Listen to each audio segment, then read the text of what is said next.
모든 일을 제치고 두고 수요예배 오셔서 하나님의 은혜를 사모하는 여러분들 각자에게 하나님께서 필요한 말씀을 주셔서 여러분의 모든 문제들이 주 안에서 풀어지는 복된 밤 되시기를 주의 이름으로 축복합니다.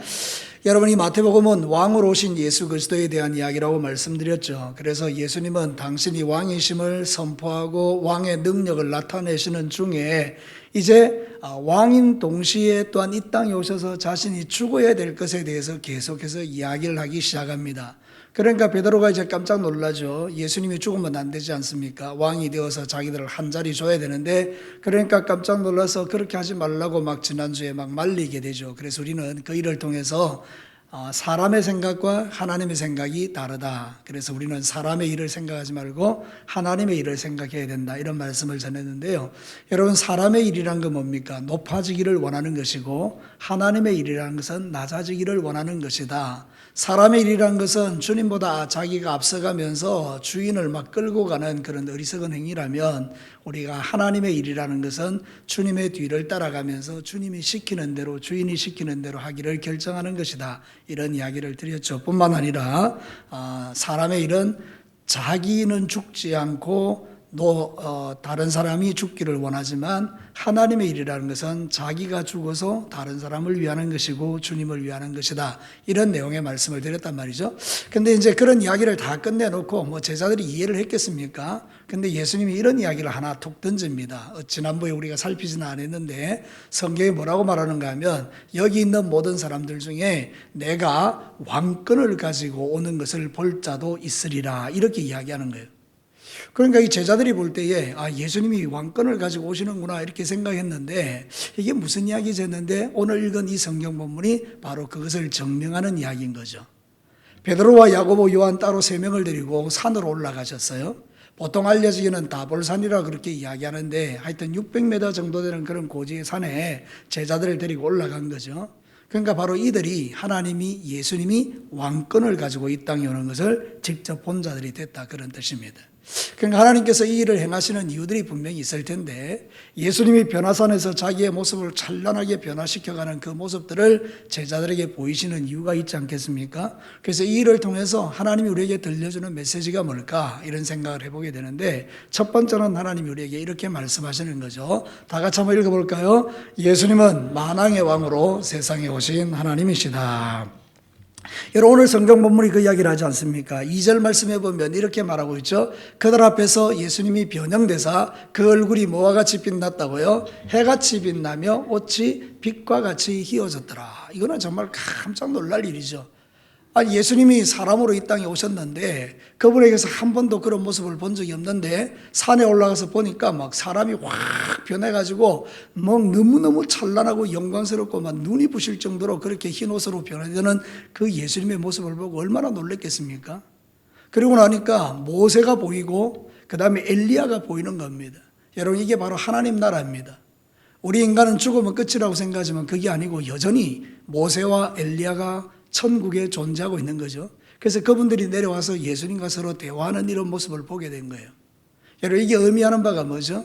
예수님은 인간의 몸을 입고 이 땅에 오셨지만 사람이 아니고 신성을 가지신 하나님이라는 것을 우리에게 가르쳐 주는 것이죠. 그래서 예수님은 영광 중에 자기의 몸이 변형되는 하나님이신 것을 보여줬단 말이죠.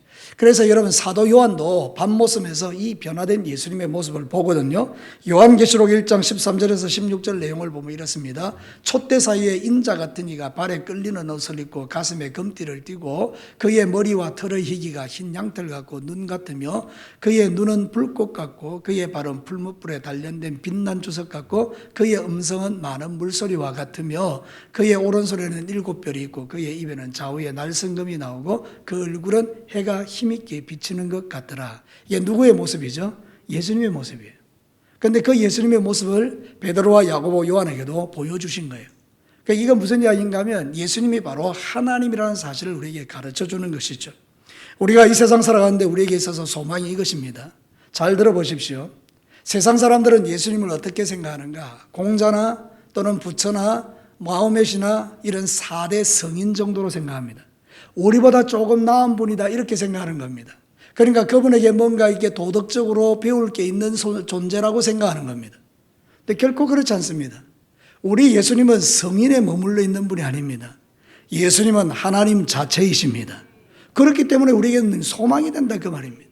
우리가 예수 믿어서 구원받는 것도 소망이 되고, 하나님은 전능하신 하나님, 예수님은 전능하신 하나님이니까 나의 모든 기도를 주의 이름으로 할 때 들어주실 수 있고, 우리의 모든 묶임과 매임을 풀어줄 수 있는 분이기 때문에 사실 그 예수님을 진짜 하나님으로 믿는 성도의 마음에는 염려와 근심에서부터 자유할 수 있다, 이 이야기를 우리에게 하는 것입니다. 사랑하는 성도 여러분, 오늘 이 베드로와 야고보와 요한은 변화산에서 주님을 만났지만 여러분은 성령 안에서 말씀으로 예수님을 만납니다. 여러분들의 마음속에도 이 예수님이 계신 줄로 믿습니다. 그럼 그 예수님이 여러분에게 어떤 의미입니까? 여러분이 세상 살아갈 때 염려, 근심, 걱정하고 두려워하고 그렇게 살아가기를 원하실까요? 결코 그렇지는 않습니다. 그 예수가 내 인생에 들어오면 나는 달라진 존재가 되는 것입니다. 그래서 여러분, 오늘 이 성경 본문이 우리에게 주는 위로가 그것입니다.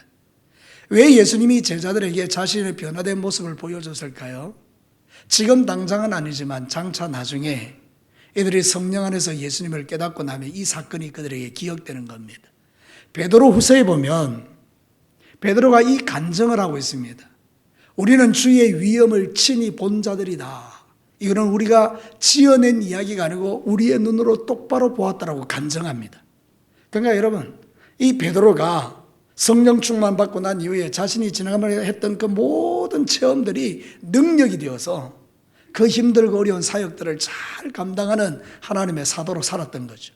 전설에 의하면 예수님이 십자가에 못 박혀 죽었는데 베드로는 자기가 부끄럽다고 부인을 했기 때문에 거꾸로 못 박혀 죽었다, 이런 이야기를 하잖아요. 그죠?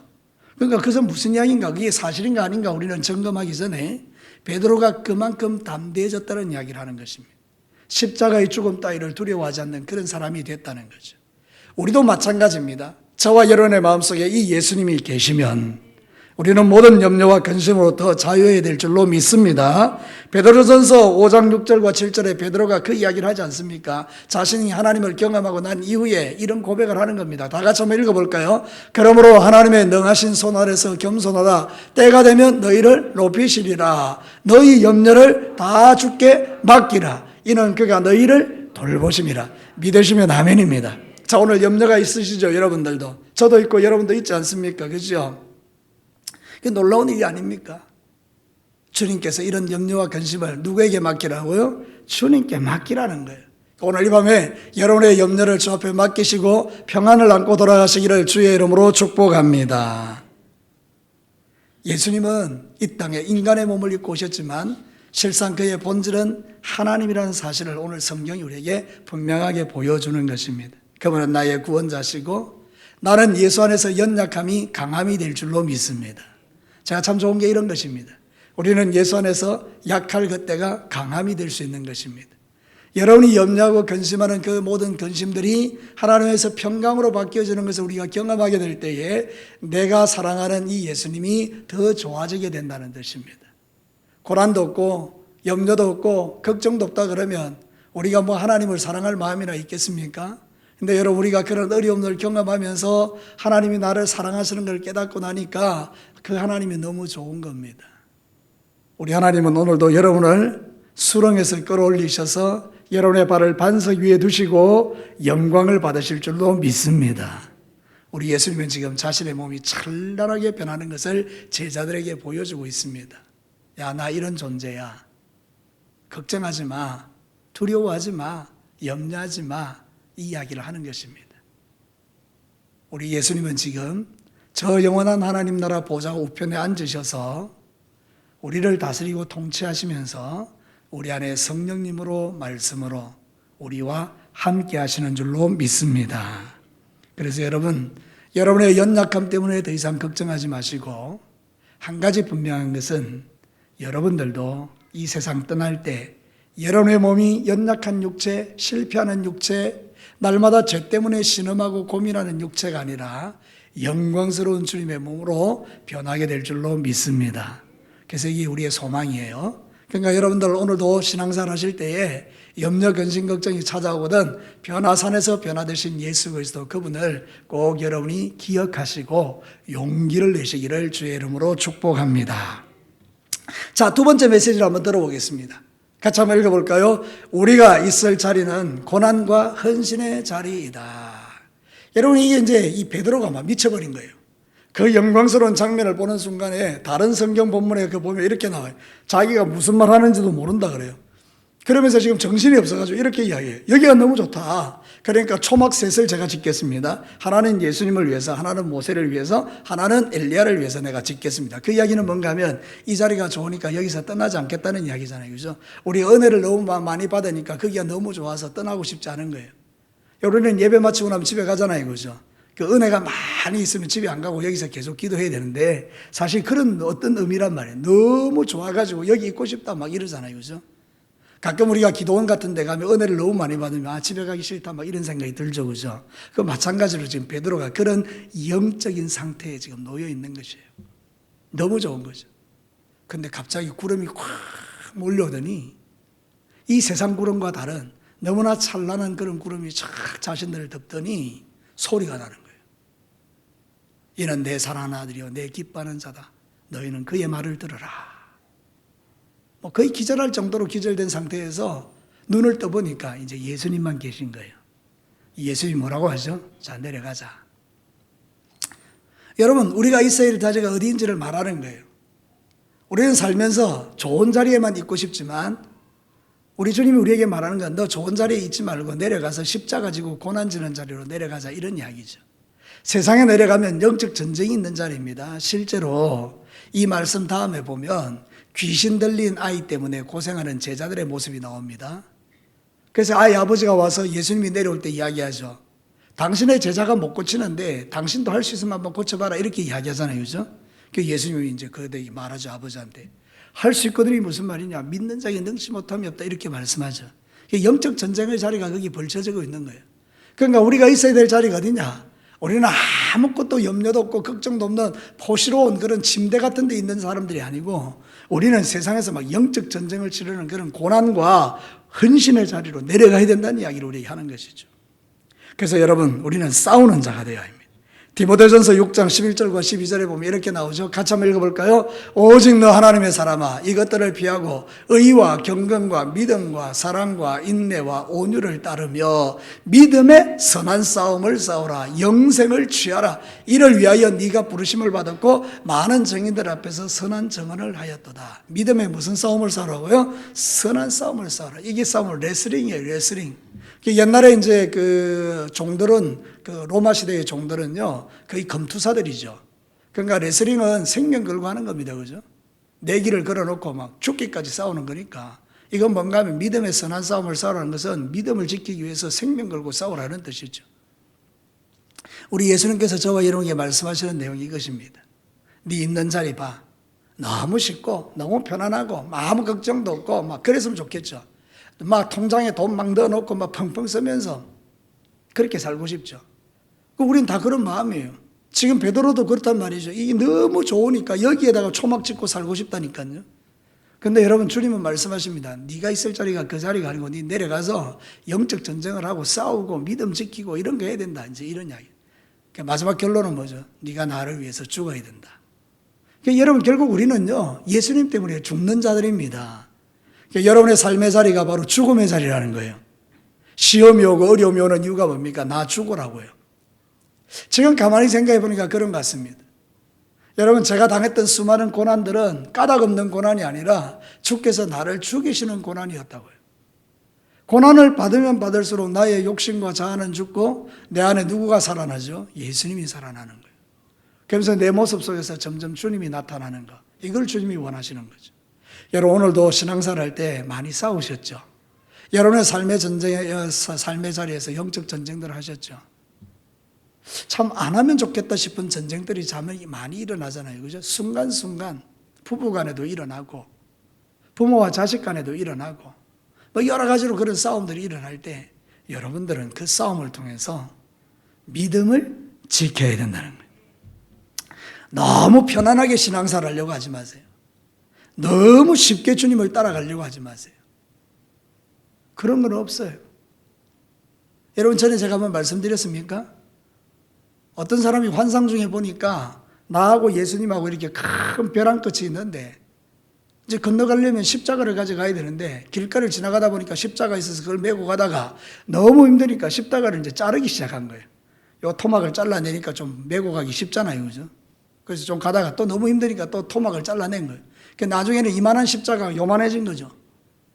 그래서 이제 그 벼랑 끝에 가보니까 십자가 놓고 건너가야 되는데 그걸 다 잘라내버리니까 십자가를 거의 걸고 넘어갈 수가 없지 않습니까? 누군가 그런 이야기를 하더라고요. 우리의 지금 신앙생활이 그런 거 아니냐. 자기 십자가를 지고 따라가다가 너무 힘드니까 다 잘라내버리고 요만한 거 들고 이제 따라다닌다는 거죠. 여러분, 우리가 한번 생각해 보실 필요가 있어요. 우리의 신앙생활 속에서 너무 주님 앞에서 헌신도 또 주님을 위해서 고난도 없는 그런 삶을 우리가 소망한다 그러면 그런 주님이 가르치는 것과는 다른 것이다. 여러분, 예수를 잘 믿을수록 핍박도 있고 고난도 있고 어려움이 있습니다. 예수 잘 믿는 사람도 병 걸리고 예수 잘 믿는 사람도 어려움을 당합니다. 여러분, 내가 병이 왔다고 너무 부끄러워하지 마세요. 여러분이 물질을 좀 잃어버렸다고 너무 부끄러워하지 마세요. 여러분의 인생에 자식들이 좀 문제를 일으켰다고 너무 부끄러워하지 마세요. 오히려 그것 때문에 하나님을 찾으십시오. 그것 때문에 주님을 더 가까이 하십시오. 어쩌면 하나님께서 그것을 나에게 요구하시는 것일 수도 있어요. 하나님께 더 가까이. 그래서 주님을 만나고 경험하고 체험하고 문제를 풀어가시는 하나님을 믿고. 여러분, 기독교 신앙은 기도원에 머물러 있는 게 아닙니다. 그럼 우리 전부 다 기도원가에 있어야 되죠. 근데 하나님은 그렇게 말씀하지 않고 내려가라는 거예요. 그래서 네가 있을 자리에서 영적 전쟁을 치르고 싸움도 하고 신앙생활도 좀 하고 막 그렇게 하라는 거예요. 마지막 시대에 모든 성도들이 쉬운 것만 찾는다 그러면 여러분은 주님의 경고를 들으셔야 돼요. 다 넓은 길로 갈 때 주님이 원하는 길은 좁은 길이라고 말씀하죠. 내가 좁은 길로 걸어갈 때 다 넓은 길 걸어가는 거 보면 부럽잖아요. 저 사람들은 무슨 하나님의 은혜를 입어서 저렇게 고생도 안 하고 살아가는가? 그게 좋은 게 아닐 수 있다는 거예요. 저와 여러분들은 예수님 때문에 좁은 길을 선택하고 좁은 문으로 들어가는 자라는 것을 기억하시고 마가복음 8장 34절에 이렇게 우리에게 말하죠. 무리와 제자들을 불러 이르시되 누구든지 나를 따라오려거든, 같이 읽어볼까요? 자기를 부인하고 자기 십자가를 지고 나를 따를 것이니라. 이 말씀 모르는 사람 여기 아무도 없습니다. 맞죠? 여러분 다 알고 계시죠? 문제는 아는 게 아니고 뭐 하는 거죠? 이대로 사는 거죠. 저도 그렇고 여러분도 그렇고 나를 부인하고 십자가 지고 주님의 뒤를 따라가는 그런 신앙사를 통해서 진짜 예수님이 원하시는 신정왕국, 하나님의 통치와 다스림을 받는 저와 여러분이 되시기를 주의 이름으로 축복합니다. 주님이 말씀하십니다. 네가 있을 자리는 이 자리가 아니다. 여기다 초막 짓고 편안하게 지내는 게 아니다. 너는 나를 위하여 세상에 내려가서 십자가 지고 고난받고 헌신하고 충성하고 때로는 나를 위하여 죽어라. 이렇게 우리에게 말씀하시는 거죠. 그래서 여러분, 우리 예수 그리스도를 믿는 사람들은 세상의 축복을 받기 위해서 막 그렇게 하는 것이 아니라 주님을 따라가기 위하여 자신을 쳐서 복종하는 그 믿음의 삶을 살아가는 것이 우리에게 원래 본질적으로 주어진 사명이라는 것을 성경은 우리에게 가르쳐 주는 거예요. 내가 있을 자리는 고난과 헌신의 자리라는 것을 심장에 새기시게 되기를 축복합니다. 마지막 세 번째 한번 볼까요? 같이 읽겠습니다. 영적인 분별력과 절제는 성도들에게 꼭 필요한 신앙 덕목이다. 여러분, 예수님은 제자들에게 이해할 수 없는 명령 하나를 내립니다. 그게 뭐죠? 너희들이 본 것을 절대로 다른 사람에게 알리지 마라. 이렇게 이야기해요. 제자들은 아마 이 말을 이해를 잘 못한 것 같아요. 그래서 예수님에게 또 한 가지 질문을 합니다. 아니, 예수님 메시아가 올 때 엘리야가 와야 하리라 하지 않았습니까? 근데 엘리야는 언제 옵니까? 이 이야기를 합니다. 말라기 4장에 보면 그 말라기 선지자가 이제 마지막 예언을 하면서 뭐라고 이야기하는가 하면 예수님이 오실 때 엘리야가 와서 미리 그 길을 예비할 것이라고 이야기를 하거든요. 그 유대인들은 이걸 딱 기억하고 있는 거예요. 예수님이 오실 때는 엘리야가 먼저 온다. 그 엘리야도 안 왔는데 예수님이 지금 하나님인 거예요. 그죠? 그러니까 제자들은 엘리야는 도대체 언제 왔습니까? 이렇게 물어볼 때 예수님께서 이야기하는 겁니다. 엘리야가 이미 왔다. 근데 사람들이 임의로 대우했다, 함부로 대우했다. 그 말 속에는 그를 죽였다 이런 말도 포함되어 있는 거예요. 그래서 제자들이 깨달은 거예요. 아, 세례 요한이구나. 여러분, 세례 요한과 엘리야가 거의 비슷합니다, 사역이. 그래서 약대 트롯을 입고 광야에서 외치는 자의 소리로 살았거든요. 그러니까 아, 세례 요한이구나 이걸 깨달은 거예요. 자, 그러면 오늘 여기 예수님께서 두 가지 사건을 보여주잖아요. 말하지 마. 그 다음 또 하나는 세례 요한이 엘리야야 이렇게 이야기하면서 사람들이 그걸 모르고 그를 죽였다 이렇게 이야기하죠. 그 이야기 속에 들어있는 의미가 두 가지가 있는데 첫 번째는 뭔가 하면 절제라는 겁니다. 여러분, 이제 우리는 그런 게 있어요. 남들이 보지 못한 것을 내가 보고 이렇게 하면 뭐 하고 싶어요? 자랑하고 싶어요. 내가 니보다 낫다 이거잖아요. 그죠? 그러니까 내가 남이 하지 않는 것을 내가 막 하게 되고 남이 받지 않은 것을 내가 받게 되고 내가 남이 보지 못한 걸 보게 되면 막 자랑하고 싶은 거예요. 그래서 내가 막 자랑합니다. 아, 나 예수님 봤대. 나 막 이런 은혜를 받았다 이렇게 이야기하면 그거를 받지 못한 사람의 마음속에 뭐가 생깁니까? 시기심이 생깁니다. 우리는 본질적으로 그렇습니다. 남이 막 자랑하면 아이 잘됐다 이러기보다는 우리는 막 시기심이 생기는 거예요.